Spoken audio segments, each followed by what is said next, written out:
Hi friends, ஒரு unboxing video தாங்க பார்க்க போகிறோம். ரொம்ப நாளாக ஆர்டர் போடலாமா வேண்டாமா போடலாமா வேண்டாமான்னு யோசிச்சு ஒரு வழியாக ஆர்டர் போட்டிருந்தேன். அந்த பொருளும் வந்துருச்சு. அதை தான் நம்ம இன்றைக்கி அன்பாக்ஸ் பண்ணிகிட்ருக்கோம். பாருங்கள், பாக்ஸு எப்படி ஓட்டையாக அங்கங்கே கிழிஞ்சு இருக்குது. சரி பரவாயில்ல, பொருள் எப்படி இருக்குது அப்படின்னு சொல்லிட்டு பார்க்கலான்னு ரொம்ப அவளாக வெயிட் பண்ணிகிட்ருக்கேன். இது தாங்க அந்த பென்குயின் ஹோல்டர் தாங்க ஆர்டர் பண்ணியிருந்தேன். இது செட் ஆஃப் 3 இருந்துச்சு. அதுக்கப்புறம் பின்னாடி வந்து பார்த்திங்கன்னா ஒரு ஸ்டிக்கர் மாதிரி இருந்தாங்க. அதை எடுத்துட்டு நம்ம வந்து செவுத்துல வந்து ஒட்டினோன்னா அது வந்து ஒட்டிக்குது. எந்த அளவுக்கு வந்து வெயிட்டான பொருள் வைக்க முடியும் அப்படின்னு சொல்லிட்டு யூஸ் பண்ணி பார்த்தா தாங்க தெரியும். நான் யூஸ் பண்ணி பார்த்துட்டு சொல்கிறேன். ஒரு ப்ளூ ஒன்று, பிளாக் ஒன்று, ஒரு பிங்க் ஒன்று நல்லா இருந்துச்சுங்க. மூணுமே பார்க்கறதுக்கு நல்லா க்யூட்டாக இருந்துச்சு. அதனால தான் வாங்கினேன்.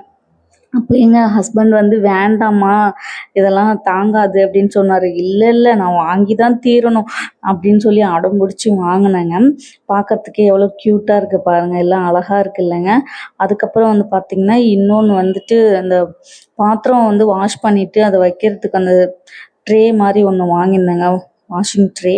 அதுக்கப்புறம் இது அந்தளவுக்கு ஒன்றும் ஸ்ட்ராங்காக இல்லை. சரி யூஸ் பண்ணணுமே, வேறு எதுவும் ஆப்ஷன் இல்லை இருக்குது. ஸோ இப்போதைக்கு இது மட்டும் போதும் அப்படின்னு சொல்லிட்டு நான் வாங்கியிருக்கேன்.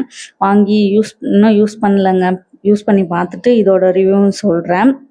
அதுக்கப்புறம் பார்த்தீங்கன்னா இந்த பென்குயின் பாருங்கள், அதுக்குள்ளே எனக்கு ஆர்வம் தாங்காமல் அங்கேயும் இங்கேயும் ஃபிட் பண்ணி வச்சுட்டேன். இது வந்து சீப்புக்கு வச்சுருக்கேன். அதுக்கடுத்து கிச்சனில் வந்து ஸ்பூன்ஸ் போடுறதுக்கு வச்சுருக்கேன். இன்னொன்று வந்து ஃபிட் பண்ணலைங்க.